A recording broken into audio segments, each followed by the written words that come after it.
আপনি একটা আপনার একটা বক্তব্য দেখেছি আপনি কত করুণ একটা পরিণতির শিকার হয়েছিল বা আপনি কিভাবে দেশ ত্যাগ করেছেন সেই বিষয়টি আপনি বলেছেন যে আপনি ফ্ল্যাটে ছিলেন আহ, সেই দেখুন, ঘটনা। এই বিষয়টা আমি সরি, এই বিষয়টা আমি আর রিপিট করতে চাই না। আমার চেয়ে অনেক কষ্টকর ভোগান্তির শিকার অনেকে হয়েছেন।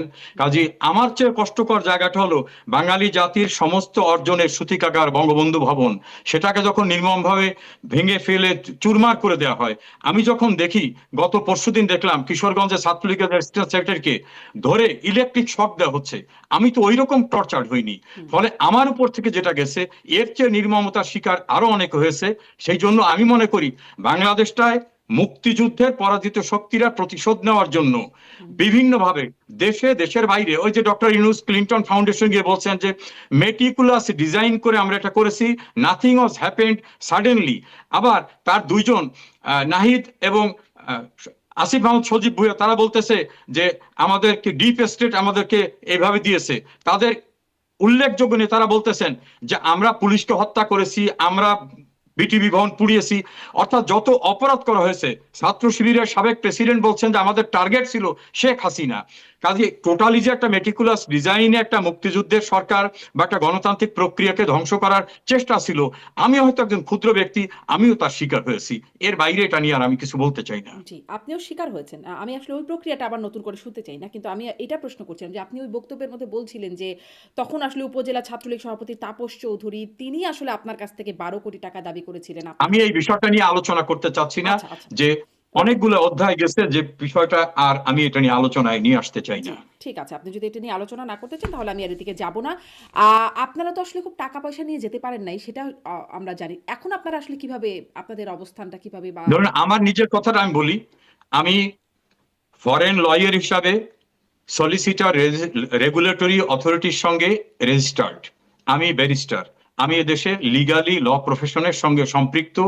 আমি একটা সলিসিটর ফার্মে রেগুলার ল প্র্যাকটিসের সঙ্গে ইনভলভ আছি। হুম, আমার মেয়ে অনেক আগে ব্যারিস্টার হয়েছে। হুম। সে একটা ইউনিভার্সিটিতে পিএইচডি করতেছে এবং পার্ট টাইম ল লেকচারার।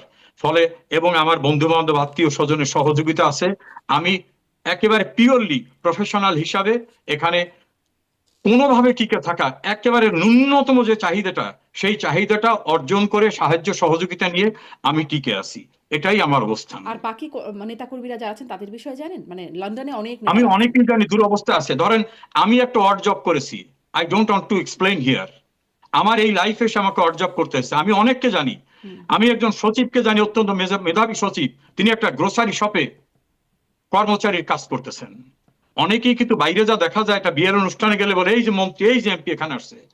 অনেকে অত্যন্ত করুণ অবস্থায় আছে, তাদের আত্মীয় স্বজনরা সাহায্য করে। অনেকে একটা বাসায়, যেমন আমি একটা বাসায় থাকি, সেই বাসায় আমি শেয়ার করে থাকি। অর্থাৎ অন্যদের ভাড়াটিয়া বাসার একটা কক্ষে আমি থাকি।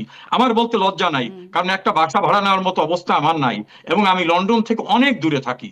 এই রকম অবস্থায় অনেকে আছে। অনেকে দুঃসহ জীবন যাপন করতেছে, লেবারের কাজ করতেছে। আমাদের নেতা কর্মীরা এভাবে আছে। কেউ বিলাসে আছে, এরকম আমার কারোর সঙ্গে দেখা হয়নি। থাকতে পারে কেউ। আমি যাদেরকে চিনি তার অধিকাংশই খুবই করুণ অবস্থার ভিতরে আছে। আচ্ছা, পার্টি থেকে কোনো ফান্ড হচ্ছে? যারা এত করুণ অবস্থায় আছে, দেশেও অনেকে খুব করুণ অবস্থায় আছে বলে আমরাও জানি। মানে পার্টি থেকে কোনো ফান্ড আছে তাদের জন্য? পার্টির থেকে কোনো ফান্ড নাই। কিরকম হয়, ধরেন আমার এলাকার কিছু কর্মীরা জেলখানায়। আমি তাদেরকে বের করার জন্য আমার চেম্বারে লয়ার আছে, তার বাইরে কোর্টে কিছু খরচ আছে। আমি হয়তো আমার এক বন্ধুকে বলতেছি, ভাই এখানে 10,000 টাকা দিও কোর্টে জরুরি ভাবে।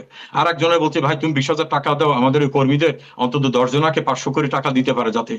এরকম ভাবে পার্টির নিজস্ব কোনো ফান্ড নাই। আমাদের নেতারা কর্মীরা যে যেখানে আছে সাধ্যমতো সহযোগিতা করতেছে। আবার অনেকে দানশীল মানুষও এই করুণ অবস্থায় সহযোগিতা করতেছেন, কিন্তু ইন্ডিপেন্ডেন্টলি কোথাও কোনো ফান্ড রেইজ করা, সেই ফান্ডের ভিত্তিতে কিছু করা হচ্ছে, এরকম কোনো বিষয় আমার জানা নেই। জি, কিন্তু আমরা যে এতদিন ধরে জানলাম এত টাকা সবাই আ ইনকাম করলেন আ মানে নানান নীতি, দুর্নীতি সবকিছু মিলিয়ে সেই টাকাগুলোর কোনো শেয়ার এই বিপদের সময় আসছে না? কাজে লাগছে না? না না, এটা খুবই ভালো কথা বলছেন। আমিও শুনছি যে একটা টেলিভিশনের টক শোতে শুনছিলাম যে এত হাজার কোটি টাকা শেখ হাসিনাকে ইন্ডিয়ায় এস আলম দিয়ে আসছে। যে পরিমাণটা বলছে, সেই পরিমাণটা নিতে গেলে আমরা হিসাব করলাম বাংলাদেশের যে কারেন্সি নোটটা, সেই নোটে দেখা গেল অন্তত 30-40টা ট্রাক লাগবে। এবং সেই ট্রাকে পলিথিন দিয়ে বুঝাই করে ওই টাকা নিয়ে যেতে হবে। এখন এইটা যিনি আলোচনা করলেন তিনি দেশের গুরুত্বপূর্ণ একজন ব্যক্তি, আর কোন দেশের ভিতরে এইভাবে টাকা ঢুকানো যায় এটা আমি শুনি নাই। আর শেখ হাসিনা যেখানে থাকেন নিশ্চয়ই সেটা প্রাসাদোপম একটা জায়গা না যে কয়েক হাজার কোটি টাকা তিনি সেখানে মানে নিয়ে রাখতে টাকা কি পারবেন। আর এভাবে এরকম পাঠাতে গল্প হয়? আছে, ট্রাকে ভরে, ভরে কি আর এখন টাকা পাঠাতে হয়? অনেক রকম এটা না। পদ্ধতি তো আছে এটা। আপনি যে দেশে থাকেন, আপনি বলেন তো আপনার অ্যাকাউন্টে 5,000 পাউন্ড, $5,000 বা 5,000 টাকা পাঠাবার সঙ্গে সঙ্গেই একটা প্রশ্ন আসবে, এই টাকা কোত্থেকে আসলো, এটা তো একটা সোর্সটা কি? খুবই যৌক্তিক প্রশ্ন। জনাব সমরেজাউল করিম, দেশে থাকতেও আমরা যখন একটু টাকা লোন নিতে যাই তখন অনেক খোঁজ খবর নেওয়া হয়, কিন্তু যারা বড় বড় ঋণ খেলাপি হয় তাদের ব্যাপারে কোনো খোঁজই নেই। দেখা যায় তাদের কোনো ব্যবসা প্রতিষ্ঠান নাই, কিছুই নাই, একটা বেনামে বা একটা মিথ্যা ভুয়া একটা কিছু দেখে তারা লোন পেয়ে যান। আর আমাদের ক্ষেত্রে বিষয়গুলো সবসময় কঠিন। এটা আসলে এই মানে উদাহরণে কি আর হবে?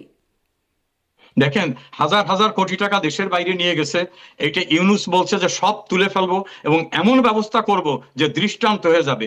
এই ভণ্ড এই 1.5 বছর যে অবৈধ ক্ষমতা দখল করে থাকলো, একটা লোককে কি সে ফাউন্ড আউট করতে পারছে যে এই লোকটা বিদেশে টাকা নিয়ে গেছে বা এইখানে টাকা আপনাদের রাখছে এই ভূমি ব্যাংকে? মন্ত্রী ছিলেন যিনি, তার মানে যুক্তরাজ্যে তার প্রপার্টি ফ্রিজ করা হয়েছে, হয়েছে তো।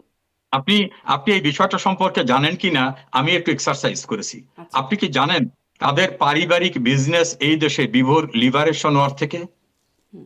লন্ডনে পারিবারিক বিজনেস, এবং লন্ডনে কেউ এতগুলো প্রপার্টির মালিক কোনোদিন কেউ হতে পারে না। এগুলো গসিপ।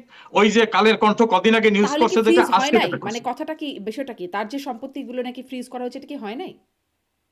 আমি বলছি যে যেভাবে বলে যে লন্ডনে তার 100-150 বাড়ি আছে, লন্ডনে যদি কারো বৈধভাবে বাড়ি থেকে থাকে আর যদি কোনো লিগ্যাল প্রসেসে সেটাকে ফ্রিজ করা হয়ে থাকে, তিনি লিগালি সেটাকে ব্যাটেলের ভিতর থেকে যদি প্রমাণ করতে পারেন যেটা বৈধ প্রপার্টি, তিনি ফেরত পাবেন। কিন্তু অনেকেরই অনেক প্রপার্টি সিজ হয়ে যাচ্ছে যে প্রপার্টির সঙ্গে তার আদৌ কোনো কানেকশন নাই। আমি একটা মামলার ঘটনা জানি, একজন সংসদ সদস্য নাম দিয়ে তার অনেকগুলো প্রপার্টি সিজ করছে, পরে দেখা গেল এই প্রপার্টি গুলো তার আদৌ প্রপার্টি না, কিন্তু কেউ তথ্য দিয়েছে যে এগুলো তার, কোর্ট সিজ করে দিয়েছে।